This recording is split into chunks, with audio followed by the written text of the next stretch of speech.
Pessoal, isso é apenas uma parte do treinamento. Se você quiser ver os pilares profissionais completo, clica no link aí. Vamos falar um pouquinho, eu gostaria de falar um pouquinho sobre a obrigação da empresa, até onde a empresa tem a obrigação de arcar com tudo aquilo que falta no Estado e que acaba sobrando para a empresa. Isso tem origens assim bem longínquas, né? Aquilo que o Estado não dá conta, ele acaba empurrando para a empresa. É tipo o café da manhã, é o almoço, é o vale isso, é o vale aquilo e tal, é o vale transporte. Aí, entendeu? Como não existe o plano de saúde, ou é o plano odontológico. Então, como o Estado não dá estrutura para a população com relação a esses quesitos, até onde vai a obrigação da empresa em atender todos esses quesitos, né? Esse é um exercício aí que é importante as pessoas fazerem que tem decisão na empresa. Vamos lá. Eu sempre parto do princípio que quem detém o poder, quem detém a grana, né, o dinheiro da empresa, esse cara ele tem que ter uma visão, né? Normalmente é o cara estratégico, é o cara que tem a visão. Dentro desse gerenciamento financeiro que as empresas têm, ela tem que ter um fundo que seria o orçamento, que a grande maioria das empresas brasileiras ainda não faz, mas ter um orçamento prevendo o próximo ano, faz a avaliação do que foi, prevê o que tá para frente, né? Dentro dessa avaliação, ele usa números, então ele pega históricos, assim como ele pega históricos de venda, de perda de produção, disso, de aquilo, ele tem que pegar o quê? Quanto eu gastei nos 2 ou 3 últimos anos com relação a salários, né? Aí você tira, por exemplo, separa novas admissões, tira aumentos que não foram motivados por dissídio, você vai calculando ali e vai ter um cenário, né, de acordo com a conta que você fizer, do que foi gasto nos últimos anos. Para ficar bacana, isso ainda teria que ser comparado percentualmente ao faturamento da empresa e a variação do faturamento da empresa ao longo desse mesmo período que foi avaliado. Beleza, você fez essa avaliação, aí faz uma projeção. O que é que tem que estar nessa projeção da empresa? Tem que estar tudo aquilo que já está previsto aí no plano de contas e tal, o crescimento de vendas, tal. O crescimento de vendas, o crescimento do faturamento está implicado no quê? Está implicado em talvez aumentar um pouco a mão de obra aqui ou ali, isso tem que estar previsto nesse orçamento. E nesse orçamento, com base no histórico e com alguma margem a mais, considerando o crescimento e outras coisas, você tem que fazer a sua projeção, tá? Beleza. Nessa projeção, é importante considerar um pequeno percentual para esses empregados, para os teus empregados. Por quê? Porque está chegando uma nova obrigação na empresa, que já chegou, na verdade, faz até um tempo, mas agora as empresas estão acordando para isso, porque está impactando nos indicadores de faltas de licenças, né? Que são aqueles trabalhadores que têm problemas de depressão, problemas de solidão, de ansiedade, que às vezes faz até tratamento e muitas vezes o RH não fica nem sabendo. E esse tipo de afastamento, se você for do RH, se tiver gente do RH aí e fizer um levantamento, se não faz, faça. Esse tipo de afastamento, ele vem crescendo assim exponencialmente nas empresas.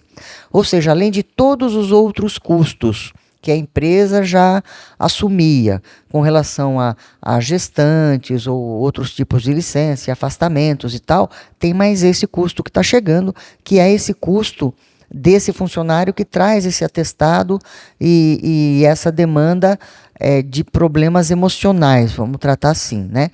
Aí você vai falar, pô, mas a empresa não tem obrigação de tratar disso. Não. Você não tem. Assim como não deveria ter obrigação de dar café da manhã, vale transporte, vale almoço, vale não sei o quê, assim como você farmácia, convênio, assim como você não teria que ter essa obrigação. Mas o que acontece na realidade? A realidade é que o Estado não supre, e aí chega o teu trabalhador lá e o cara está passando um momento difícil, né? Então, até onde vai essa obrigação da empresa? Essa obrigação vai da empresa dependendo, obviamente, do quanto de humanidade existe nessa diretoria ou nesse empresário, o quanto ele olha para isso e entende, não, eu vou aumentar aqui 0,5%, uma coisinha aqui, para poder fazer uma prevenção ou colaborar na solução, ou se na solução é difícil, mas colaborar aqui na solução do meu problema de processo que isso está me gerando, por exemplo, entendeu?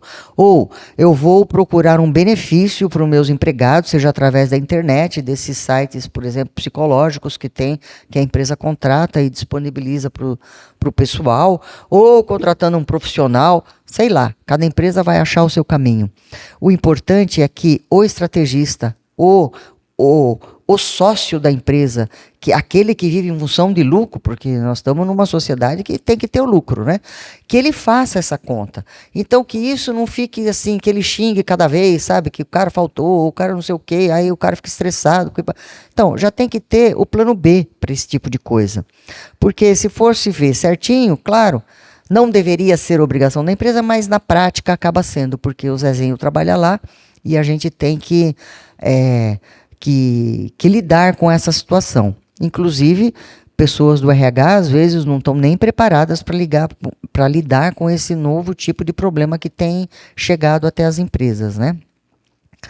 E aí você tem que ter o que eu falo, né?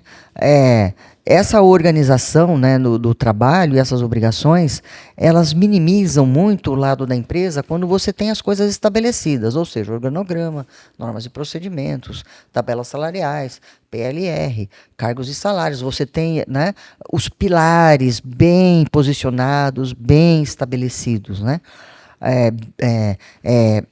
Bem trabalhados em suas regras, né, que estejam funcionais.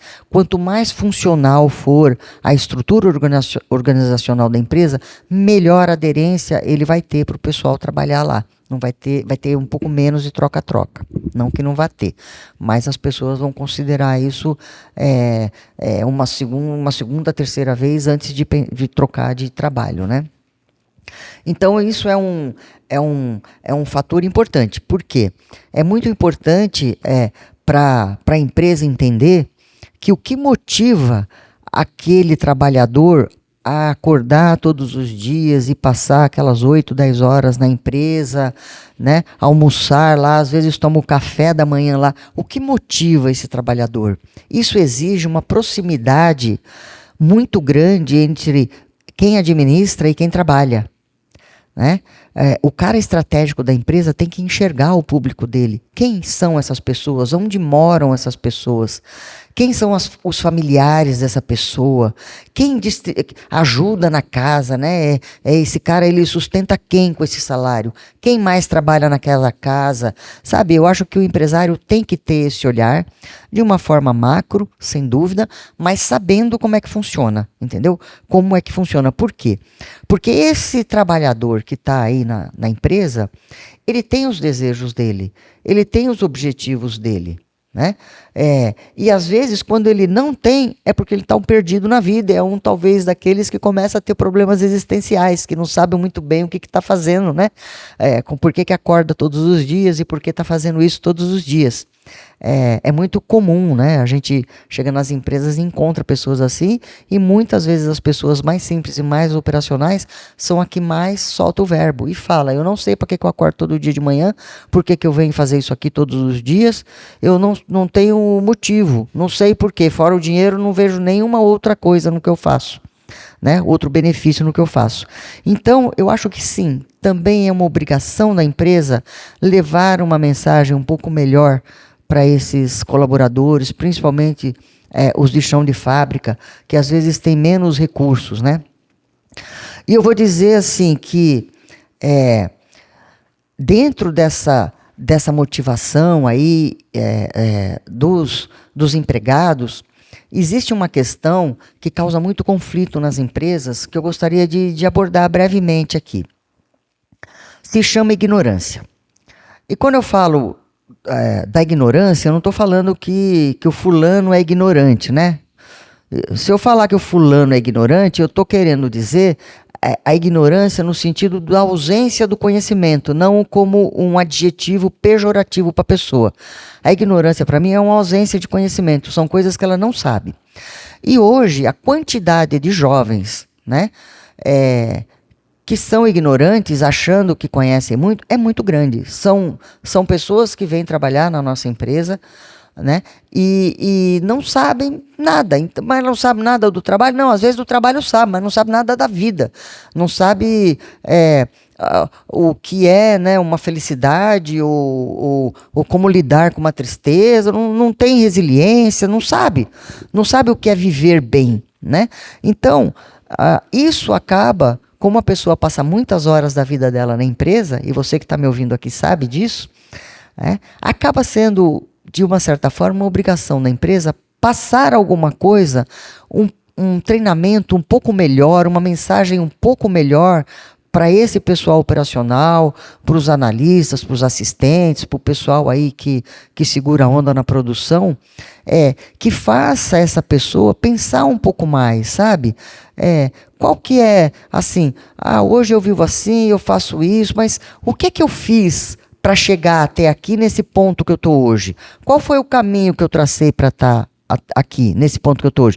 O que eu preciso fazer para melhorar, para evoluir, entendeu? Talvez para fazer um curso técnico. O que eu preciso fazer, né, para viver melhor? Entendeu? Eu preciso ganhar mais, ou eu preciso me especializar mais para poder ganhar mais? Então uma coisa leva a outra. E muitas vezes a gente lida com pessoas, por isso eu volto à ignorância, que ignoram, né, um tipo de pensamento mais claro, uma mente mais objetiva. Então isso, se a empresa assumir como sendo uma obrigação dela, nossa, eu só vejo benefícios, né? Benefícios para todos, não só para o empregado, mas para a empresa, que vai ter uma equipe mais amadurecida, uma equipe mais ponderada, uma equipe que se distancie mais dessa ausência de conhecimento das pessoas, porque hoje as pessoas até podem conhecer o processo que elas atuam, mas às vezes nem conhecimento de si mesmas elas têm, né? Acabam comprando mais do que podem, pressionados por uma mídia que elas nem sabem que atua diretamente sobre elas, muitas vezes, uma coisa poderosa que empurra ela a comprar o que não precisa, a fazer coisas que não precisa, a uma mentalidade que se instala de liquidez, onde nada vale nada, onde existem ausências de valores, né?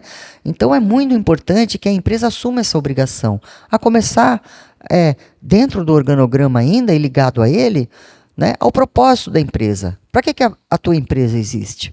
Né? Então, um dos quesitos, claro que o primeiro é ganhar dinheiro, porque ninguém vai montar uma empresa, a menos que você monte uma ONG, uma outra coisa, mas numa empresa comercial, uma empresa, é ganhar dinheiro, ter lucro. Né? É o princípio básico da sociedade onde a gente vive, é ter lucro. Agora, outros valores que eu posso ter na empresa. Quais outros valores, né? Ou seja, é olhar ou incentivar mais qualidades humanas, virtudes humanas, valores humanos. Porque se a gente melhora esse nível de conhecimento, tira essa pessoa desse grau tão grande de ignorância que ela está e dá um pouquinho a mais para ela enxergar, nossa, a pessoa vai se sentir melhor, vai ter menos conflito. A empresa vai estar colhendo o fruto disso, mas é um trabalho formiguinha que precisa ser feito, né? E assim, aí precisa ter a coragem de fazer, né? De tentar levar esse chão de fábrica, toda essa estrutura de chão de fábrica. Quando eu estou falando chão de fábrica, não estou falando só do pessoal de produção, mas dos auxiliares, pessoal de limpeza, pessoal, sabe? O boy, secretária e esse povo operacional também da administração, a se questionar um pouco e a pensar um pouco mais no motivo, né? Do porquê que a gente trabalha, né? Por que a gente precisa exercer uma função, né? E isso é muito produtivo, tanto para a empresa quanto para o empregado.